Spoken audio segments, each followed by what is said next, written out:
1월 7일 금요일 은혜와 회복을 위한 가정 예배를 시작합니다. 다 같이 주님 가르치신 기도합니다.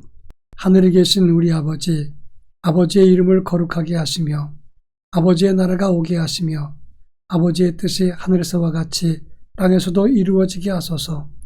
오늘 우리에게 일용할 양식을 주시고 우리가 우리에게 잘못한 사람을 용서하여 준 것 같이 우리 죄를 용서하여 주시고 우리를 시험에 빠지지 않게 하시고 악에서 구하소서. 나라와 권능과 영광이 영원히 아버지의 것입니다. 아멘. 찬송가 361장, 기도하는 이 시간, 찬송가 361장을 부릅니다.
이 시간 우리에게 주시는 하나님 말씀은 누가복음 11장 5절로 13절입니다.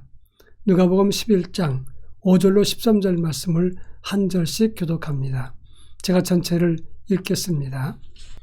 또 이르시되 너희 중에 누가 벗이 있는데 밤중에 그에게 가서 말하기를 벗이요 떡 세 덩이를 내게 구워달라. 내 벗이 여행 중에 내게 왔으나 내가 먹일 것이 없노라 하면 그가 안에서 대답하여 이르되 나를 괴롭게 하지 말라. 문이 이미 닫혔고 아이들이 나와 함께 침실에 누웠으니 일어나 내게 줄 수가 없노라 하겠느냐.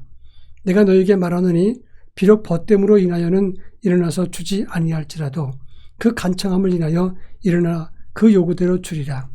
내가 또 너에게 이르노니 구하라 그러면 너에게 주실 것이요 찾으라 그러면 찾아낼 것이요 문을 두드리라 그러면 너희에게 열릴 것이니 구하는 이마다 받을 것이요 찾는 이는 찾아낼 것이요 두드리는 이에게는 열릴 것이니라. 너희 중에 아버지 된 자로서 누가 아들이 생선을 달라 하는데 생선 대신에 뱀을 주며 알을 달라 하는데 전갈을 주겠느냐. 너희가 악할지라도 좋은 것을 자식에게 줄 줄 알거든. 하물며 너희 하늘 아버지께서 구하는 자에게 성령을 주시지 않겠느냐 하시니라. 아멘. 우리가 신앙생활할 때 기도하라는 말씀을 많이 듣고 또 사람들에게 기도하라고 가르치게 됩니다. 근데 어떤 경우는 기도한 것이 응답되지 않고 오히려 기도하지 않았는데 응답되는 경우에 상당히 당황하게 된다고 하는 점입니다. 그러나 기도와 응답은 그 순간만 생각해서는 안 된다는 것입니다. 우리가 기도하면 반드시 그 기도는 응답이 이루어진다고 하는 것입니다. 그런데 기도하지 않고 응답되는 것은 그것은 꼭 유익이라고 말할 수 없다는 점입니다. 오늘 우리가 읽은 본문의 말씀은 예수님께서 기도를 가르치신 말씀, 교훈입니다. 예수님 비유를 들어서 하나님께 간청하는 것을 하나님이 꼭 들으신다는 것을 우리에게 설명해 주었습니다. 금년 첫 한 주 새롭게 시작하는 우리들은 하나님 앞에 기도의 소원을 가지고 기도하는 일에 힘써야 된다 하는 것입니다. 오늘 본문이 주는 의미가 무엇인가를 함께 살펴볼까 합니다. 먼저 5절과 8절에서 밤중에 벗이 찾아왔다는 비유로 말씀을 했습니다. 한밤중에 여행 중에 있는 친구가 집에 찾아왔는데 먹을 것이 없습니다. 그래서 자기 친구 집에 가서 밤중이지만 떡 3덩이를 구워달라 이렇게 말했습니다. 근데 친구가 말하기를 밤이 늦었는데 나를 괴롭게 하지 마라. 문은 닫혔고 아이들과 함께 침실에 누웠으니 돌아가라 이렇게 말했습니다. 그런데 떡을 빌리러 왔던 사람이 사정 이야기를 하면서 계속해서 간청했다면 그 사람이 그 친구에게 뭐라고 말했겠냐 하는 겁니다. 8절에 보면 벗됨으로는 줄 수 없지만 너의 간청으로 인하여 내가 그 요구를 들어주리라 이렇게 말했습니다. 이것은 간절한 마음으로 하나님께 간청해야 된다는 것을 말씀하고 있는 것입니다. 제가 아주 오래전에 고등학교 시절입니다. 직장생활을 하면서 학업을 병행하고 있었습니다. 어려운 일이 많았는데 저는 답답한 심정을 새벽기도에 가서 하나님께 기도하는 수밖에는 없었다고 하는 것입니다. 새벽에 피곤한 몸이지만 새벽기도에 가서 개인 기도할 때 아직 어릴 때이기 때문에 잘 모르기도 하고 답답하기도 해서 기도할 때마다 소리를 질러서 기도했습니다. 제가 소리를 높여내서 소리 지르면서 기도하면 교인들이 기도에 방해되니까 기도하다 말고 그냥 일찍 돌아가 버린 경우가 있었습니다. 문제는 그 교회 담임 목사님이 불편하게 생각을 했습니다.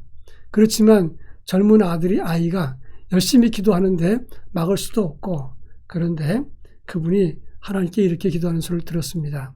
하나님, 저 청년의 기도 좀 들어주십시오. 하나님, 저 청년의 간절함을 들어주십시오. 이렇게 기도했습니다. 저는 그 기도가 얼마나 고마웠는지 모릅니다. 나중에 생각해 보니까 그 목사님이 얼마나 불편했을까 하는 생각 때문에 상당히 죄송스러운 마음이 들었습니다. 그런데 그때 그 간절함 가지고 기도했던 것을 하나님이 들으셨다고 하는 점입니다. 물론 그 목사님이 저의 기도를 들어달라고 하나님께 기도한 것도 있습니다. 문제는 우리가 간절함을 가지고 기도할 때 하나님은 우리의 기도를 꼭 들으신다고 하는 것입니다. 그런가 하면 9절부터 10절에서는 구하라 주실 것이요 찾으라 그러면 찾아낼 것이요 문을 두드리라 그러면 열릴 것이니 구하면 받을 것이고 찾는 이가 찾아낼 것이고 두드리는 이에게 열릴 것이다 이렇게 말씀하고 있다는 점입니다. 그런 차원에서 너는 기도를 멈추지 말고 구하고 찾고 문을 두드리라 이렇게 말씀하고 있습니다. 이 말은 누가 응답받는가를 우리에게 설명해 주고 있는 것입니다. 지혜롭고 또 많은 걸 가지고 있고 그리고 열심히 일하는 사람이 응답받는 것이 아니라 간절한 마음으로 기도하고 소원을 아뢰고 끊임없이 기도하는 사람이 응답받는다는 것을 설명하고 있습니다. 너희는 구하고 찾고 두드리는 일에 멈추지 말고 꾸준하게 기도하라. 그러면 하나님이 응답하신다. 이렇게 강조한 것이 오늘 9절부터 10절의 내용인 것입니다. 여러분, 열심히 기도하는 것이 응답의 비결입니다. 근데 한 가지, 평생을 기도했는데 응답이 없다면 그러면 그 기도는 실패한 기도인가 아니면 잘못된 기도인가 하는 점입니다. 예를 들어서 형제를 위해서 평생 기도했는데 대부분 많은 사람들이 다 형제들이 예수 믿게 되었는데 끝까지 믿지 않은 형제도 있을 수 있습니다. 이걸 어떻게 해석을 해야 됩니까? 중요한 것은 그렇게 열심히 평생을 기도해서 응답이 없었어도 그 기도는 사라지지 않는다는 것입니다. 여러분, 포도주는 오래 묵을수록 고귀한 포도주가 되는 것입니다. 기도 응답이 없어도 오래된 그런 기도 제목은 그 기도의 응답이 내게로 돌아온다는 사실을 알아야 합니다. 그런 차원에서 우리는 끊임없이 구하고 문을 두드리고 찾는 일을 게을리해서는 안 될 것입니다. 이제 마지막으로 11절부터 13절 말씀을 보면 하나님이 어떤 분이신가를 잘 설명했습니다. 아버지가 자식이 생선을 달라 하면 뱀을 주고 알을 달라 하면 전갈을 주겠느냐? 너희가 악한 자라도 좋은 것을 자식에게 줄 줄 알거늘 하물며 하늘에 계신 하나님 아버지께서 구하는 자에게 성령을 주시지 않겠느냐? 이렇게 말씀했습니다. 여기서는 두 가지 교훈이 있습니다.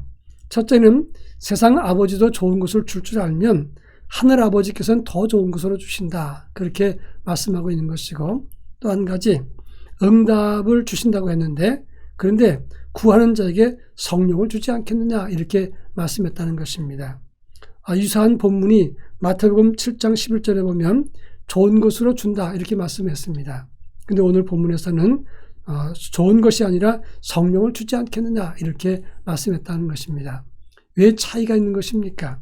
그것은 성도에게 가장 고귀한 선물이 성령이기 때문에 하나님이 응답을 가장 고귀한 성령으로 주신다 이렇게 말씀하고 있는 것입니다. 그런 차원에서 기도한 사람에게 가장 좋은 것, 고귀한 것을 하나님이 응답으로 주신다는 것입니다. 이 사실을 믿고 믿음으로 기도를 시작하는, 그리고 새해를 기도로 여는 하나님의 거룩한 자녀들이 될 수 있기를 바랍니다. 다 같이 기도합니다. 기도로 시작해서 가장 좋은 것을 받고 누리는 성령의 사람이 되게 하옵소서. 기도하겠습니다.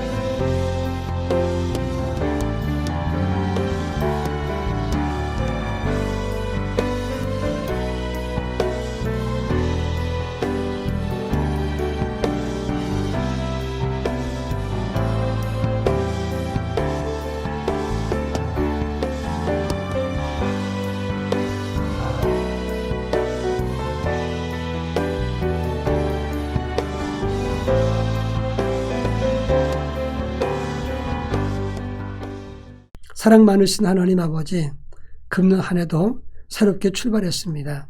주 앞에 기도하는 가운데 하나님의 응답과 하나님의 도우심을 경험할 수 있도록 인도해 주옵소서. 기도할 중에 하나님이 가장 좋으신 것을 허락해 주신 것을 알고 믿음으로 기도하고 그 앞에서 그 하나님의 은혜를 누리는 복된 삶을 살게 하시고 성령의 사람으로 살게 하옵소서. 예수님의 이름으로 기도합니다. 아멘.